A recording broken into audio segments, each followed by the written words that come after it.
Podgram. You see, you're on fire today. Sitting here in the dark, I realized I didn't turn the lights on. The Podgram with Tom and Christy. It's sad that this is the world that we live in. Here, let me stop and tie my shoe right in front of you so you can't drive. The Podgram. All of a sudden, I hear...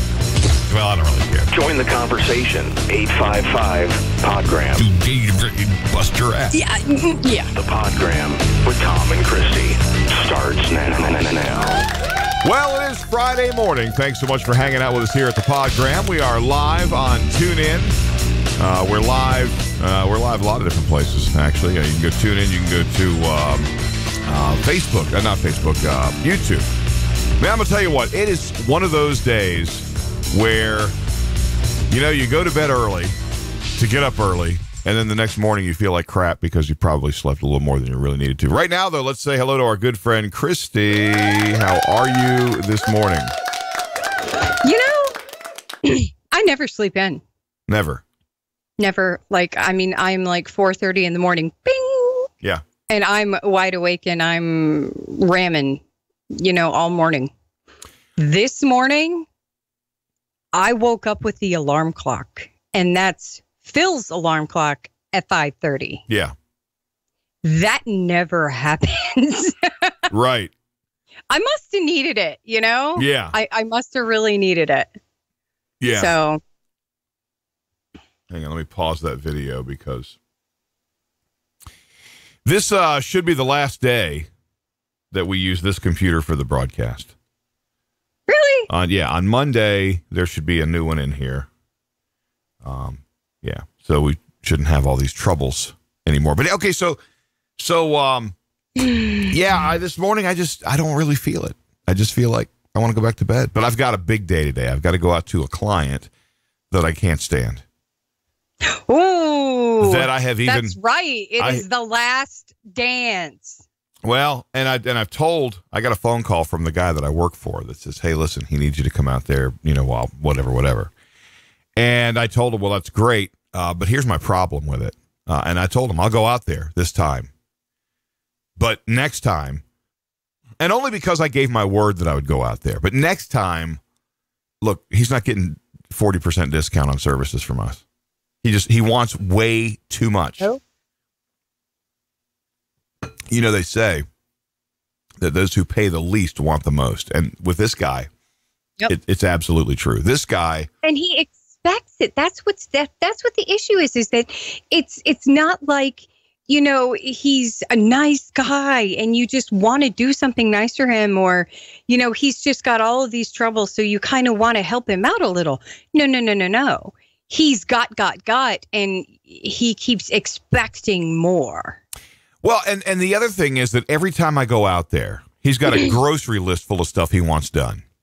No.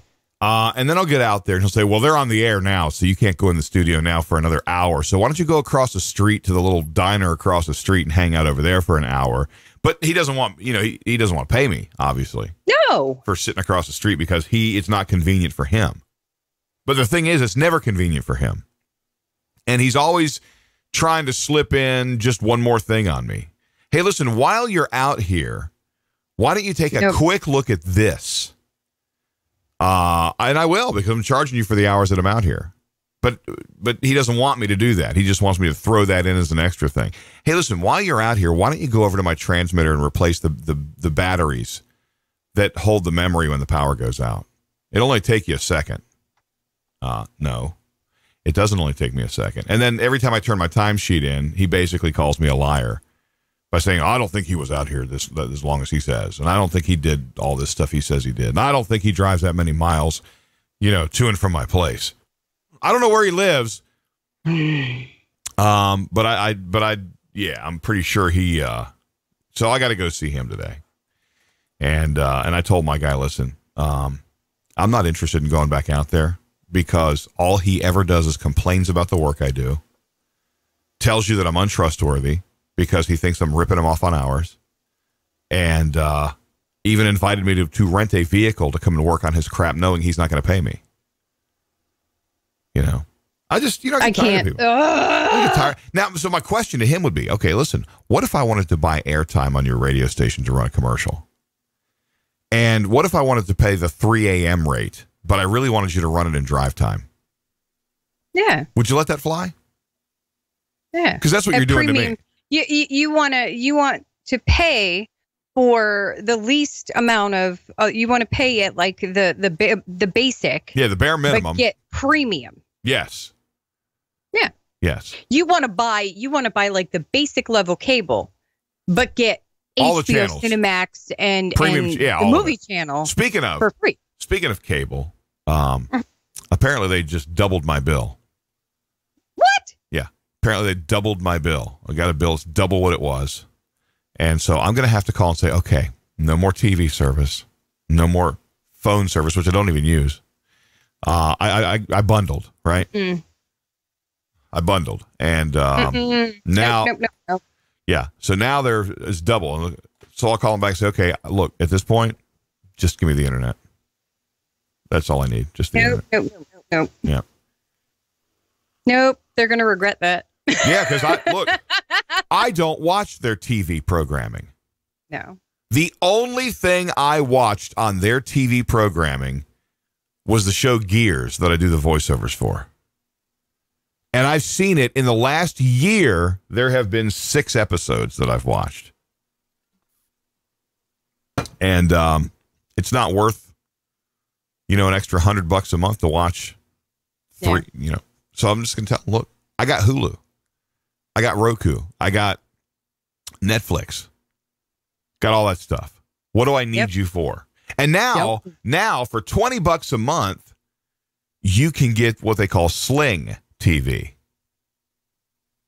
And what Sling TV is you have a Roku, or I guess it's probably on like Apple TV, or I guess it's probably multi-platform, right? Yeah. All right. Just open the chat room. I guess it's multi-platform, but for $20 a month, you get most of the cable networks that you would get if you bought cable. And for like $5 more, they'll let you do it like a DVR type function. And then for a couple of dollars more, they'll let you get this other complete package of channels. So it's like cable, only it's cheap. Yeah. So the only thing the only thing that gets watched on TV from me, the bill payer, is the TV show that comes on. I've seen, like I said, 6 episodes in a year, right? Yeah. And the kids, Steven likes a couple of the Nick Jr. or the Disney things, which, by the way, is on Sling. He likes those. And then Jenny and Travis, on one of the Disney channels, I don't know what the deal is with it, but they one of their shows is this kid that all he does is plays video games, and you see his video game footage. And good morning, Chrissy Finn. Just stepped into the chat room. Appreciate you hanging out this morning. This guy plays video games, and then there's like a smaller picture of him in the corner of the screen.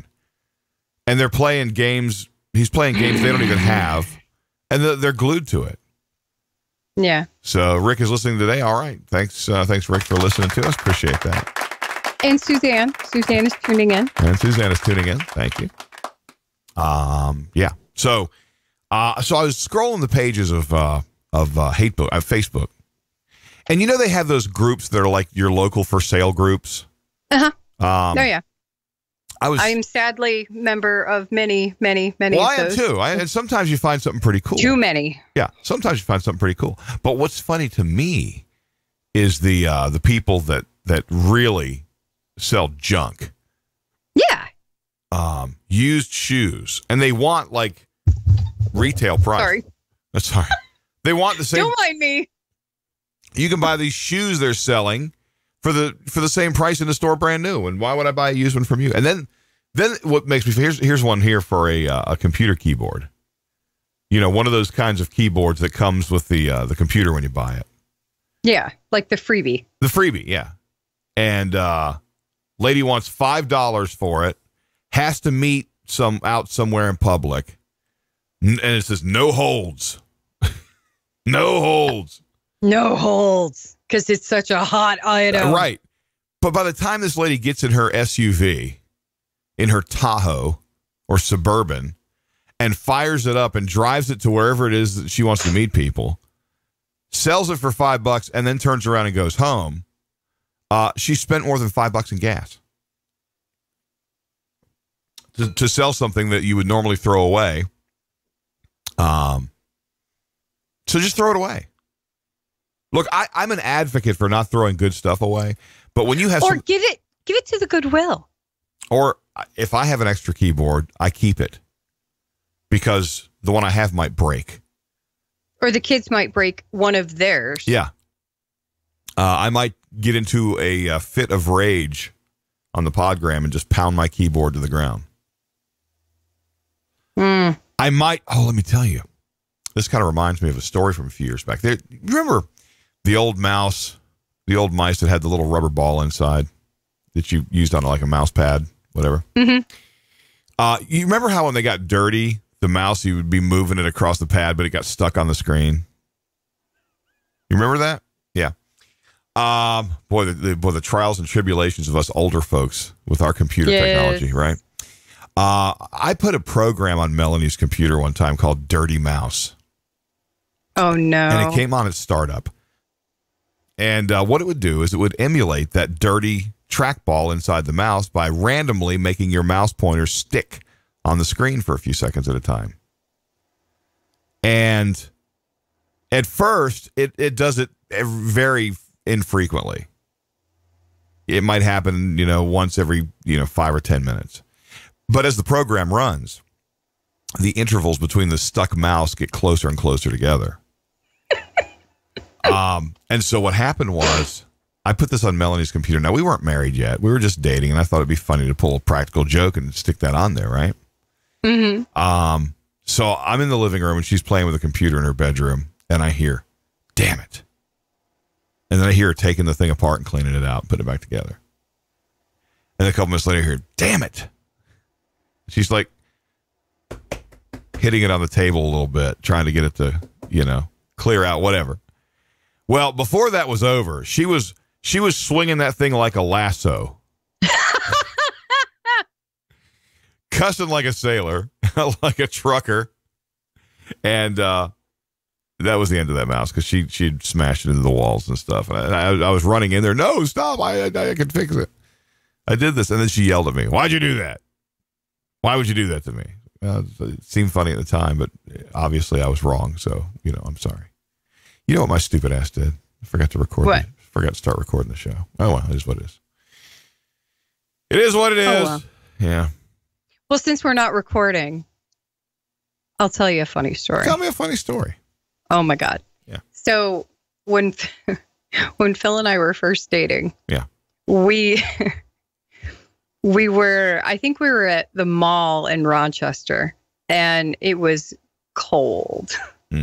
Of course, it's Rochester. It's always cold. Sure it is. And he was being a snot, and I got in the car and I locked the doors, and he's like, "Let me in." And I went, "Dance." And he goes, "No, let me in." I'm like, "Dance." And he goes, "No, let me in. Come on, it's cold." I'm like, "Dance." I said. So he's like, and I said, I said, "Dance." Hi, Cassidy. And I mean, I did not stop until the man was busting a move like Michael Jackson in the middle of a crowded parking lot. That is too funny. So I've told Andy this story, like, I have no idea how many times, and it is a beloved story, right? And Phil is like, "Oh, yeah, ho, ho." So I tried it the other day at Walmart, and didn't he have his keys in his pocket and went, click, click. Nice try. I did something to Melanie one time, and I promised I would never breathe a word of this again. But we were sitting next to her car, kind of hanging out, watching the kids play. Well, watching Kristen play. It was only Kristen at the time. And she was playing in the front yard, and we're sitting there, and we just happened to be sitting at the back of her car. And there were all these gnats. It was about this time of year, too. No, it was actually closer to the fall, I think. But we have these, in North Carolina, we have these gnats. These are little bitty, almost no-see-ums. They fly in your eyes and your ears. You hear them in your ear, and And they congregate on warm surfaces. And they were all over the back tire on her car. And she says, "What are those?" And just without even thinking about it, "Oh, those are rubber bugs." "Really? What do they do?" "Well, they eat rubber. That's what they look for. They eat rubber." "Are they gonna eat my tire?" Yeah. You gotta spray the stuff on them, And then finally, she looked at me. She says, "Are you serious? Or are you just jerking me around?" And I fessed up. I said, "No, they're just gnats."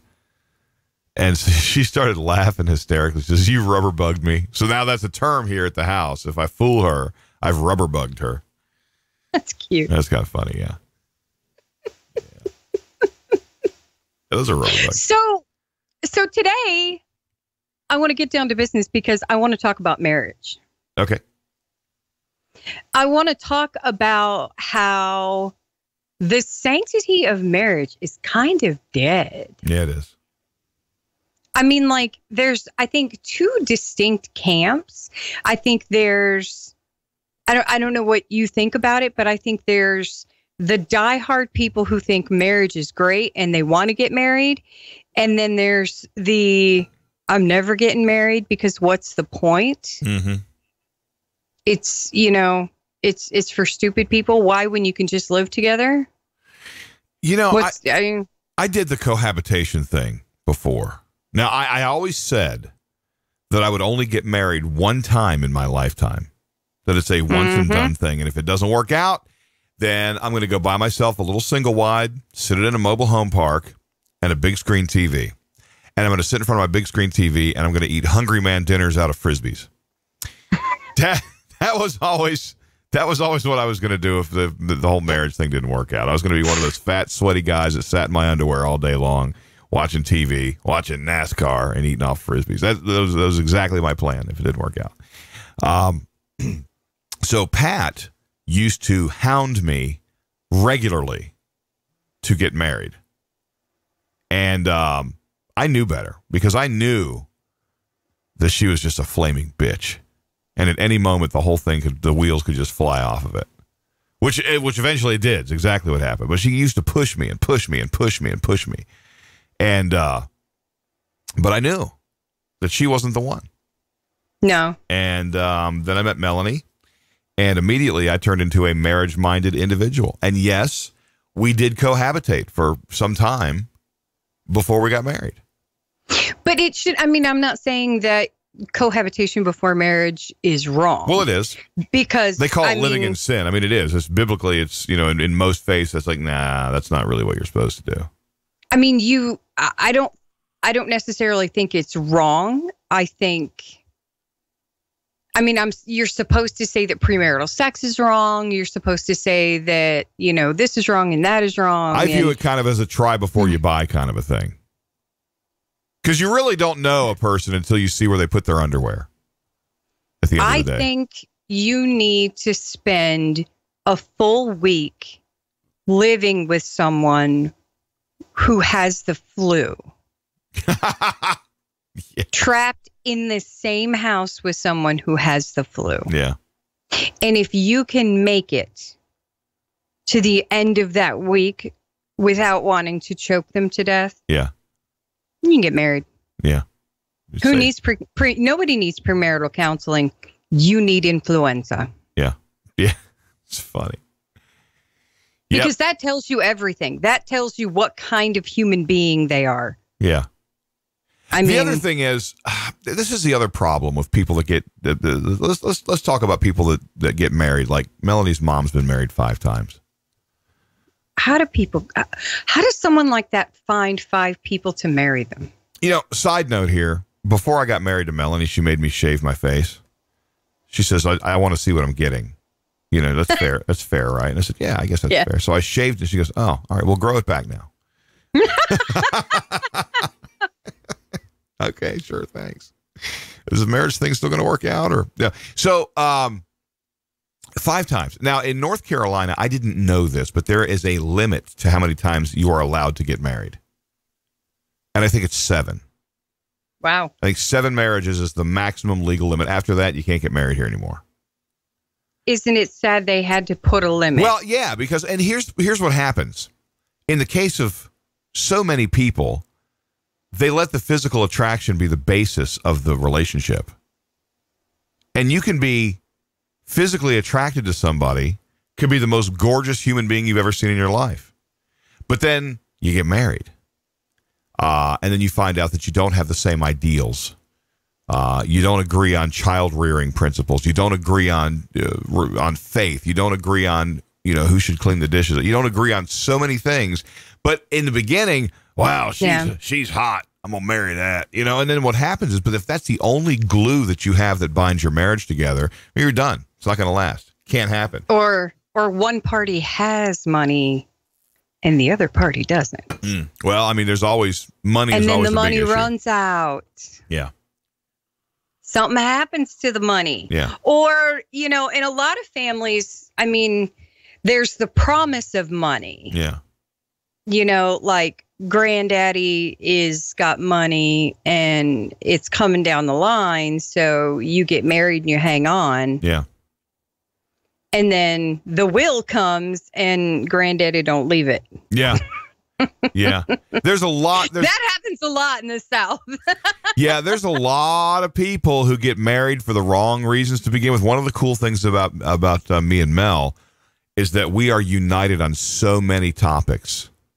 I don't agree with everything that she does or says. She doesn't agree with everything that I do or say. Then here's the other thing. When people get together, quirky things that were cute in the beginning turn into annoyances later. Oh, yeah. Like leaving the cap off the toothpaste, or leaving the toothpaste in the sink when you spit it in there, or, Melanie's peeve with me is that when I trim my face, I don't get all the little hairs up. I try. I mean, honest to God, I really try. I don't know how she does it. I mean, short of me taking the shop vac in there and sucking up the counter, which would include all of her cosmetics and her stuff, I don't think there's a way to get, for me to, I've tried. I mean, what is she doing? Taking like masking tape, going, peeling it off. I don't know what she's doing to get it up, but I'm not privy to that secret. Now, I did see, when you buy a pair of clippers, it comes with a cape. This is a thing that you put around your neck. It's like to keep hair off of you. And I saw somebody who took one of those and put suction cups on the bottom corners, and they stick it to the mirror. And then they Cool. And I want to do that. I don't have any suction cups though. So you could just get like a cone of shame, like the dog cone of shame, and put it on there and then shave Yeah, but the problem so that with it that, all funnels in. Yeah, the problem with that, then it's all on your neck and you're itchy for 4 days because it doesn't. Well, then you shave and then you take a shower. Yeah, but it doesn't come off in the shower always. And wash it all off. There's always residuals left behind in the shower. See, man problem. It's like hanging insulation. I mean, it's awful. I don't know. But people have these little quirky things that in the beginning are kind of cutesy or whatever. Maybe she smacks her gum when she chews gum, and that's cute at first, but then it gets annoying after a while. Or maybe she does maybe he does a little voice that's cutesy in the beginning, but it just gets annoying after a while. And people, and then the other problem that people have, and I've heard friends of mine say, if I could just change her to do X, Y, and Z, and I said, I got to stop you right there, because you don't have the right to change anybody to make them fit your mold. Because if I go to my wife and say, listen, I'm throwing all the books away, you can't read anymore. I'm throwing the cigarettes out, you can't smoke anymore. If I do that, first of all, she's just going to go buy more cigarettes and books. Yeah. But secondly, if I don't give her, she told me up front when we were just dating, she says, listen, I'm not looking for somebody that I got to be joined at the hip to. I like to do stuff by myself sometimes, and I don't need you overseeing it. So I would suggest that you find something that you can do that doesn't involve being joined at my hip. And that's worked out really well. If she wants to read, she can go read, whatever. Now, sometimes I do get a little frustrated because I feel like the time we have together is kind of limited. And I would like for her to spend more time with me. But we do have 4 kids in the house. And that is sometimes easier said than done. Exactly. But when you try to change somebody, they become resentful of you. Like Melanie's mom got with this guy. She was cohabitating with a guy named Alvaro. He didn't even speak English. She doesn't speak Spanish. They spoke the universal language with each other. Now, Alvaro claimed not to speak any English. But one night he came over for dinner with the family. And there was a discussion about people killing people who hurt mom. And his eyes got kind of big. So he completely understood what was being said. He completely understood that, his ass would be in a sling if he ever did anything that, And then we went and dragged her out of the place and brought her with us. But then the problem was she got with this other guy who didn't want her reading or didn't want her drawing. She likes to draw pictures of little mobile homes, floor plans of little dream mobile homes that she would like to have. And that's her thing. It's fine. So, but for like the first 2 years of my marriage and her living with us, I would walk into the kitchen and she would be drawing something, but she would throw her body over the top of it. She'd be all like this here. She'd be like, so I couldn't see what she was doing. And I would laugh and she would look at me and she'd start laughing. I said, I don't care what you're doing over there. I'm not coming to look at what you're doing. She says, I know, but I was in this marriage where I wasn't allowed to have any personal time to do stuff like that. And when you take things away from people in a relationship, all it does is it creates resentment. And it's a recipe for disaster. It just really is. It is. Yeah. They're deal breakers. Yeah. They're absolute deal breakers. And you can't have deal breakers in relationships. When Phil and I met and got married, we asked each other, okay, what are your deal breakers? I need to know right now. Yeah. And we swore, because we had both been cheated on in our previous relationships. We said infidelity, deal breaker, done. We had said that we would never use our kids as weapons because we had seen that quite a bit. Yeah. We had said, we had seen other things. We didn't want to be the kind of couple that fought in front of our kids. Yeah. And I think we've done pretty well thus far. I mean, we've been married almost 18 years. Yeah. Which is not bad for, today's standards. Well, that's well above average. You know what I'm saying? I mean, there's, people now, I don't know what the average length of a successful marriage. Well, I don't know what the average length of a marriage is, but it's nowhere near that. I don't think. Considering we met, had our first date, and then 87 days later we got married. Yeah. That's pretty incredible. We were 2 years in before we got married. But I got to tell you that on like the third day of us being with each other, I started the whole marriage thing. Hey, marry me. And finally, we went to I did a wedding. I DJ'd a wedding, and I played the Lone Star song. Baby, when you touch me. Yeah. It makes you know how much you love me. And we danced. I just heard that in the car the other day. How weird is that? But when I do, Amazed. Yes, Amazed by Lone Star. When I do wedding parties, I'll dance too. And if my wife's with me, I'll dance with her, and I'll just, and the clients think that's just the greatest thing in the world. Because I'm not standing over there behind my DJ box with my ego hanging out. Phil and I were talking the other day, and I said, that I think one of the absolute greatest gifts that I can give my children is to maintain. Yeah, well, that too. Is to maintain and foster a healthy, productive relationship with my spouse. Absolutely. Because they are important. They're amazing gifts, and they are the perfect thing that we've created together.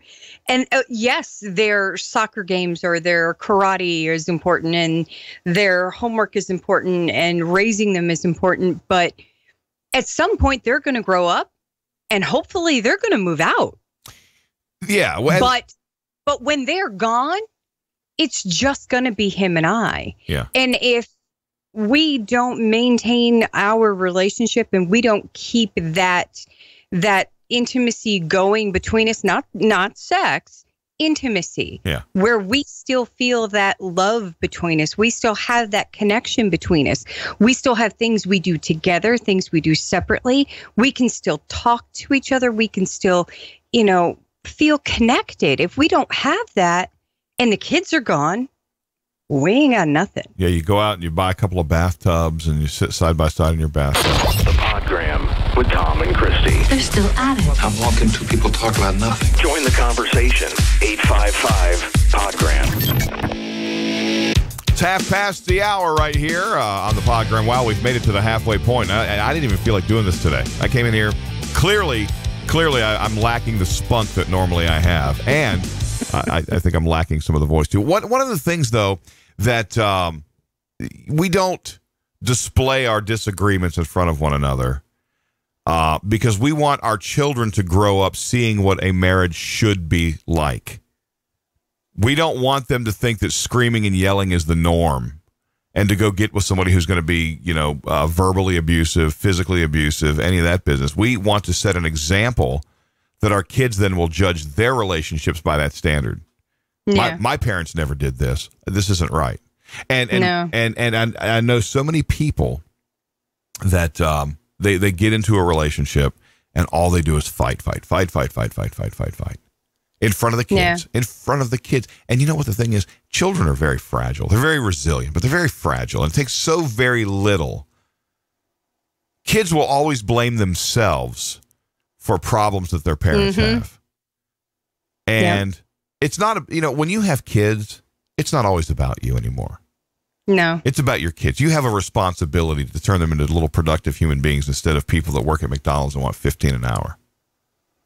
See, that's my thing. I keep going back to that. You don't want to raise entitled kids, and you don't want to raise your children. You don't want to raise your daughter to move into a relationship with a man who is abusive and hateful. Yeah. Because you want them to see what a real and caring relationship looks like, and then and it's good to fight in front of your kids, not fight, have disagreements, have a quibble, have a conflict in front of your spouse. Yeah. And then show your kids you can have a conflict and have a resolution. You can have conflict resolution in front of them. You can show them that people who love each other can disagree with each other and come to a resolution peacefully and with respect. Yeah. Yeah, you don't have to demean the person that you're with. You don't have to do any of that business. My husband has never ever called me a bitch. My husband has never commented on my weight. He has never, ever disrespected me in front of my children. He's never disrespected me not in front of my children. Yeah. He's never commented on he's commented that I've lost weight. Yeah. But he has never, ever. And he met me and married me at 300 pounds. Yeah. Yeah. So I mean that's real men. Yeah. Real men see the beauty and the value of a woman for who they are, not the shell that they're in. They see the other thing is that when you get married, when you are in a relationship, and this is where people kind of miss the boat too. The guy always tends to think that he's in charge and he's got the final word. It's not like that. When you are in a marriage or a relationship, you're equal partners, 50-50 split. Actually, it's 100-100. But the point being that one isn't over the other. You're not my employee. You know what I'm saying? I think the biggest thing with relationships is that I don't worry about myself anymore. Yeah. I don't worry about my own needs. I don't worry about taking care of my own needs. I worry about Phil's. Yeah. Because I know that without any hesitation, he is focused 100% on mine. Yeah. And that together we are 100% focused on the kids. Yeah. So I don't have to be selfish.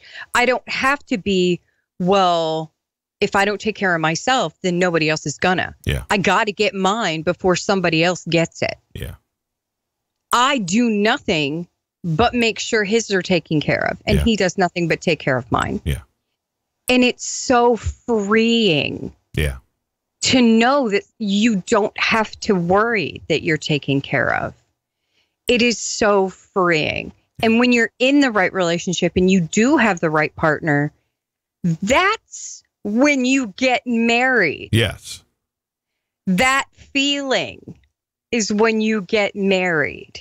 You know, when you get into a relationship, the only way it's going to survive is if there's something besides the physical attraction that binds it together. So many people get into a relationship or a marriage based on what the other person looks like. And I'm going to tell you that as the years go by, those things change. Beauty fades. You know, I don't really, I don't know that I agree with it because I am so into my wife. But beauty is in the eye of the beholder. And my husband is the sexiest thing I have ever seen. Right. Now, but if you ask someone else, him? Yeah. He's not the cover of GQ. He's not, Brad Pitt. He's not, but he's my Brad Pitt. Yeah. He's my, Yeah. For me, he's it. Yeah. Yeah. That's right. It's I've seen, Pat had a sister who, when I met her, I was completely infatuated. I was completely just floored by how pretty this girl was. And in the course of a week, when her bitchiness came out, and her assholey attitude came out, I looked at her and thought, wow, I thought she was pretty. Did you know that the way you feel about somebody will ultimately decide whether you think they're attractive or not? Yeah. She went from supermodel to bag lady in 2 weeks in my eyes. And that's what happens to a lot of people. They get with these people that are, oh my God, she's beautiful. And then the bitchiness comes out, the personality comes out and overrides the visual. Well, I'm a reality TV junkie. You know this. Yeah. Horrible reality TV junkie. Yeah. Well, I watched this show called Married at First Sight. Okay. And the concept is that these three experts have this formula that they have these contestants fill out this multi-level matching process where they ask them all of these questions and the eHarmony type thing. It is kind of an eHarmony, but it's like an amped up eHarmony. Right. And then they match these couples. They're married at first sight, and then they follow them. The first season, they followed them for 30 days. Yeah. Now we're up to 60 days because I think they didn't think that it was a long enough period of time to actually kind of give him a chance. Yeah. But there's this one girl on this season, and she is this absolutely stunning blonde. Mm-hmm. She's very pretty, very curvy, she's like the typical what people think would be like Barbie. She's blonde, she's pretty, she's I think she's a pharmaceutical salesperson too. So she's, just bubbly. And my husband walked by when I was watching it one night and he goes, what's somebody like her doing on a show like that? Mm-hmm. And we are, I think, one episode from the finale. And now you're seeing that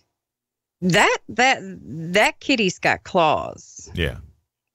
There's a reason that girl is not married. Yeah. There is a distinctive reason. She's got baggage and she's bitter and she's nasty and she's been such a total bitch to the guy that she's with that they're not going to stay married. They're already split. Mm-hmm. It's horrible. Yeah. But you can't judge someone by the cover of their book. Yeah. just because they're blonde, just because they're pretty and they're thin and they're deemed attractive by today's standards, doesn't mean they're the full package. Right. Because people like that can be just as damaged as people that are ugly on the outside. That's right. And people who are ugly on the outside can be some of the most incredibly beautiful people on the inside if you just give them a chance. I just looked up the stats on the internet, and if the internet says it, it's got to be true. But it looks like about 70% of marriages in the U.S. end out in divorce. And is it that high now? Because I thought it was 55%. It's of course it depends on what website you go to. Because according to Dr. Phil, it was, I think, 53 to 57%. It's over half. And then I think it was 60% of all second marriages ended divorce, and 80% of all third marriages ended divorce. It's crazy.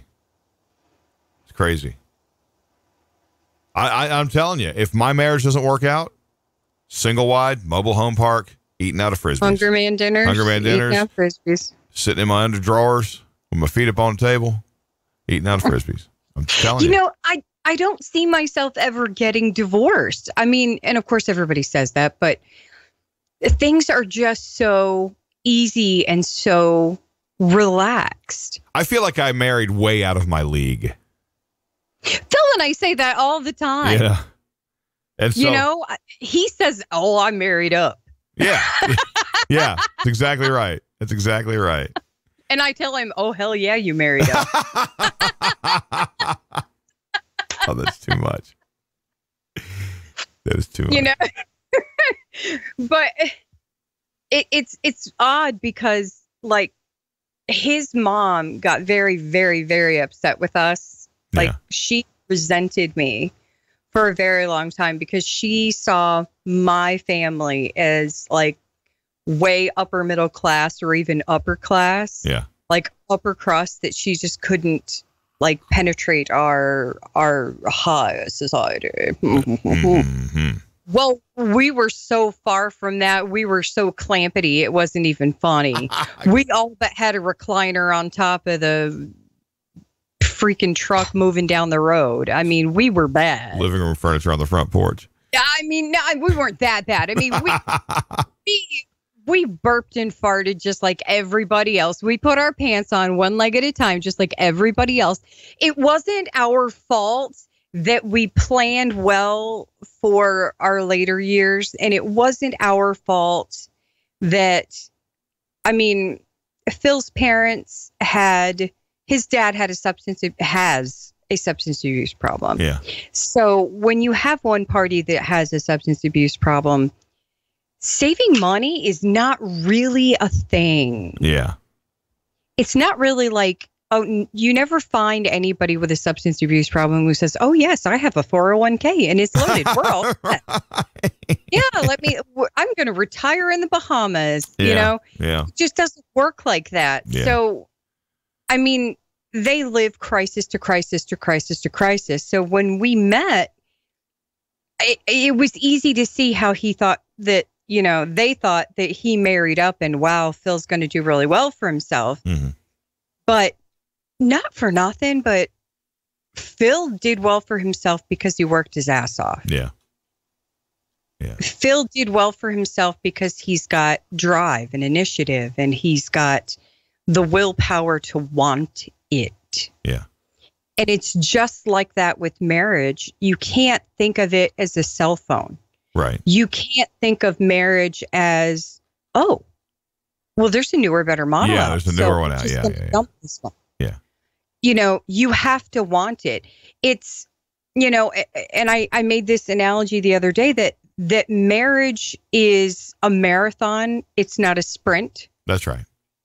And it's more like waves in the ocean. You're going to have ebbs and tides. You're going to have some moments that are really great. Yeah. And you're going to have some moments that are that suck. And you're going to have some that are going to be so completely horrible that you're going to feel like throwing the towel in and just packing your shit and going. Yeah. My God, I'm so potty mouthed today. I'm sorry. I apologize. Not safe for workplace, maybe. But It's Friday. It's Casual Friday. It's people. Casual Friday. Get with the program. That's right. We can Casual Friday. We do explicit stuff on Fridays. That's right. I'm just, but you gotta not give in when it's hard. When it's hard is when you when it's hard is when you have to learn how to ride the tsunami. Mm-hmm. You adjust your sails and you work together. Yeah. You don't just grab a life jacket and bail. Well, see, that's what a lot of people do. I mean, if she's psycho, yeah, by all means. I mean, if she's coming at you with a knife, by all means. But some people might like that sort of thing, but yeah, I mean, it's. I remember. I mean, that's just how it is. I got to tell you. So Suzanne says the main key in a in a successful marriage is trust. Yeah, absolutely. Then the marriage is doomed. That's right. I know a girl who cheated on her husband. I didn't know her when I was unaware of this. And the husband doesn't trust her anymore. Now, he works out of the country for 6 weeks at a time and then comes back home for 3 weeks at a time. And he's a pretty big roller in this other country. He makes really, really good money. So it's really hard to walk away from that. But I guess at some point he figured out she was cheating on him, whatever. And fast forward a couple of years, and there's still insane jealousy. There's no trust. Listen, if you get into a situation, you can overcome any situation in a marriage that pops its head up. Things happen. What you do with those things is entirely up to the both of you. And she saw the error of her ways, and she was sorry about it, whatever. But my point was that if he's not ever going to trust you again, then you don't have a marriage. I mean even though you did something wrong, if he can't ever forgive you enough to get past it and trust you again, then you don't have a marriage. True story. The final lowest point in my relationship with not to be named for a string of obscenities. Serious. Yeah. I knew he was cheating on me, and I agreed to go over to my friend Melody's house to stay overnight because she was tired of the fighting and the bickering. And she's like, you know what? You're coming to stay with me. It's the last night. No, we're having a going away party for you. You're coming. You're going to stay with me. You're going to have a couple of beers. You're going to sit in the hot tub, and we're going to drown our sorrows. You're coming to my house. Yeah. So I packed a bag, and I went over to the house, and once an hour, every hour, I got up. I drove 10 minutes down the street to check to see if her car was in my parking lot. Yeah. Yeah. If you can't trust, then you have nothing. If you're that psycho that you're going to drive every 2 hours to go see if he's cheating. Yeah. You got nothing. You got nothing. You got nothing. Yeah.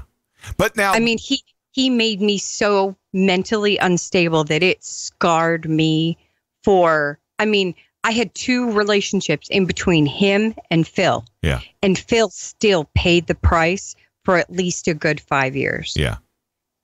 Yeah. But and you know it was bad. But now look at where you're at now, though. See, that's the thing. It's like look what you have now in your relationship versus. Absolutely.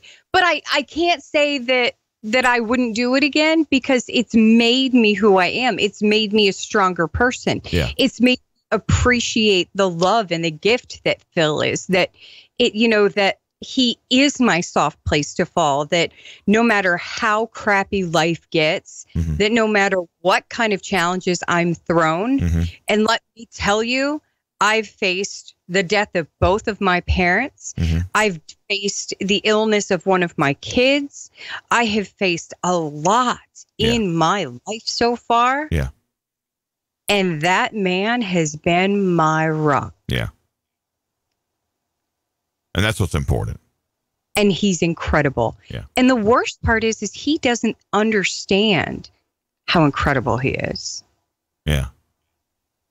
See, that's for being so incredible, he has so low self-esteem. Yeah. He's very humble. Very humble. See, I was told that I don't have any, that I'm not very humble. maybe I'm not. I don't You know. are. I mean, you are. I mean, I have to tell you all the time that you're amazing. I hate when people tell me that. But I mean, you are. You're there for me when I need you. And like yesterday, you did me a total solid. You know, you helped me out big time yesterday. I was having a major crisis yesterday. And you helped me out big time. And I'm very grateful. Well, but see, that's what friends do. I know. You know? I do for you when your house fell apart, literally. Oh, God, did it ever. I was there for you, Yeah. and I will always be there for you. And for Melanie and Emily and Jenny and Travis and Steve and Snickerdoodle and We have a neighbor up the street. Carpet Kitty. And We have a neighbor up the street who loves our dogs. And we let the dogs go out in the yard to do that. We live out in the middle of nowhere. So we I'm don't. sorry. I have to get my corgis. My corgi's sleeping. Okay, let's do it. It's a cheesy way Hold to on. do it, but let's, yeah. Corgi's sleeping. Yeah. Oh my God. Yeah. Thank you, Jennifer. It's 1 minute of Corgi's sleeping. I see. Baby Corgi's sleeping. Oh my. It's happiness. It's just 1 minute of happiness. So Lisa at the top of the street, our newest neighbor on the 3-house street, she loves our dogs. And so we just let our dogs go out and do their business. We don't, tie them out because they generally stay around the yard. But then I found out she will at random sit up there on the porch and call my dogs and give them treats when they come. And I get so upset, or I have been in the past getting upset when my dogs go there, because I know how upset I was when the Mexican dogs were showing up down here, and I wish they'd keep them in their damn yard. But I didn't realize at the time she was actually calling for them and enticing them up to her place to give them treats and love on them. So that's kind of funny, I think. I think so too. Yeah, Because I'm glad that we have neighbors finally that we can like. Yeah. That's unusual. Out That here. aren't stealing your mail and Yeah, and eating their cashing dogs. checks and eating their dogs and Yeah. mail fraud and shit. You are just having a rough time today, aren't you? I'm having a really You're just in like don't give a crap mode this morning. Like whatever, who cares? I mean, you have to understand. I'm not in the same room as when we first started broadcasting, so people don't know that because obviously they can't see the other side of the wall. But Right.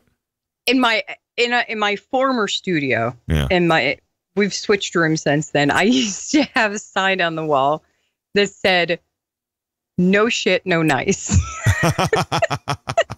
because you can't swear. And I used to say nice a lot. Nah. Yeah. Nah. Chrissy Finn says she's in Chrissy mode. I am. No, I'm I just have not F-bombing. I have heard Chrissy Finn off the air, and you're nowhere near that. You have not heard Chrissy Finn until you have heard Chrissy Finn getting a tattoo. Oh, okay. Then you've heard Chrissy. Oh, that's too funny. Or until you've heard Chrissy when one of her kids comes home with a report card that's not the way it I should see. be. We've had some of that going on here, and Oh, my Lord.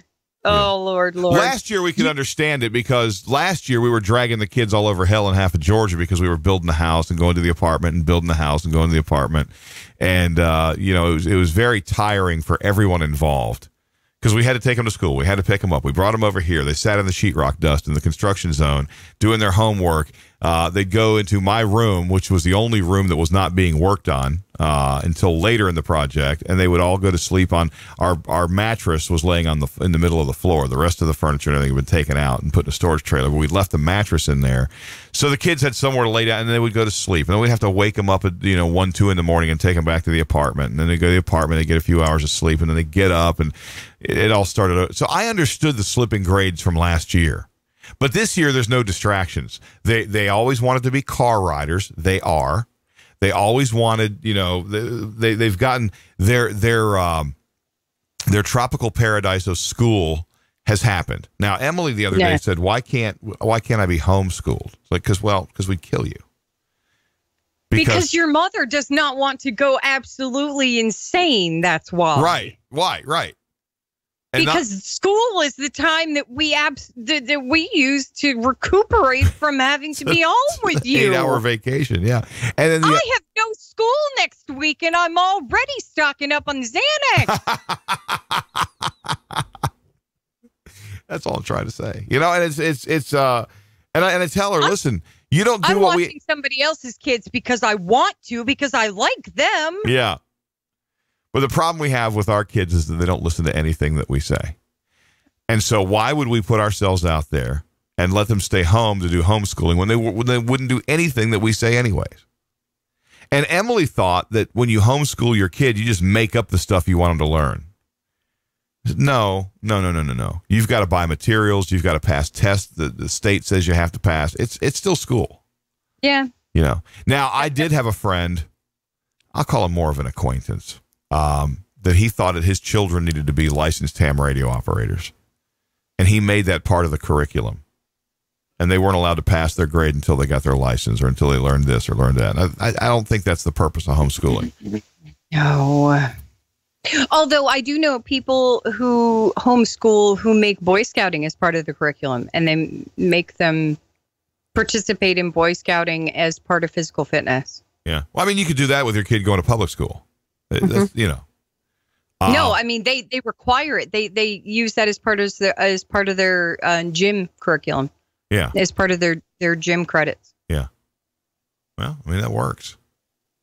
I don't know. Yeah. I don't see it. But I told Emily, I said, listen, you don't want to even take the garbage out when we jump all over you and force you. And what makes you think that we would believe that you would do anything we would say for homes? Oh, I don't feel like it. Yeah. My daughter was having a bird this morning because she said hair must be done. She was on the phone with my husband. He called it 4 minutes to bus time. Yeah. Why would he call it 4 minutes to bus time? I mean, seriously, what were you thinking? Yeah. So he calls it 4 minutes to bus time. And, she's trying to talk to him and say, good morning, honey. I love you. And she's like, but hair must be done. And she's sitting there with her mouth hanging open. And I'm like, you better close that because before you start catching flies or my fist. I'm going to shove something in it in a quick second. Like, you better say goodbye because it's going down. Yeah. Bye, Daddy. Love you. Bye. Yeah. And I said to Phil last night, I'm like, how can you hate that? It's got my face. It's funny. How can I hate that? It has my face. I know. Well, and that's the thing about like Steve. When I'm around, he's just so loving and affectionate. He pets me and he loves on me. And he says, with his big smile on his face, he'll say, do you love me? Yes, buddy. Absolutely. I love you. Do you like me? Yes. Yes, I like you. But then as soon as I walk out the door, he's got this keys fetish where he wants to play with everybody's keys and then he loses them. And Melanie has made it perfectly clear that he is not allowed to play with her keys. And then he cries. Yeah. And I can't stand to see him cry. It just breaks my heart. Yeah. But so I got him his own key fob that he has on his keychain. But he realizes that it doesn't actually do anything for any of the vehicles. And now he doesn't want it. Yeah. He's too smart, really. That's the way Evan was. Yeah. And so that's kind of, he now he wants the real ones. And I'm not giving him because he lost a set of my key fobs several months ago that have never turned back up again. And I'm sorry. No, dude, I'm not giving it to you because you just lose them. Oh, I got to tell you. Phil goes, this has got to make the show. So we were laying in bed last night loving on the dog. Yeah. And he goes, you love that dog more than me, don't you? And I said, yes, I do. Yes, I do. It's funny. Yes, I do. Yeah. And he's like, he goes, you gonna let you go? He goes, He goes, would you trade me for that dog? Yes, and I would. said, depends on when you ask. Well, that's our Friday. We hobbled along through it, and hopefully you have a great weekend, and we'll see you back here on Monday. Talk to you later. Oh, by the way, make sure you catch us on TuneIn over the weekend, okay? Take care. The Podgram, copyright 2018, Big Tower Media. So don't be stealing our stuff.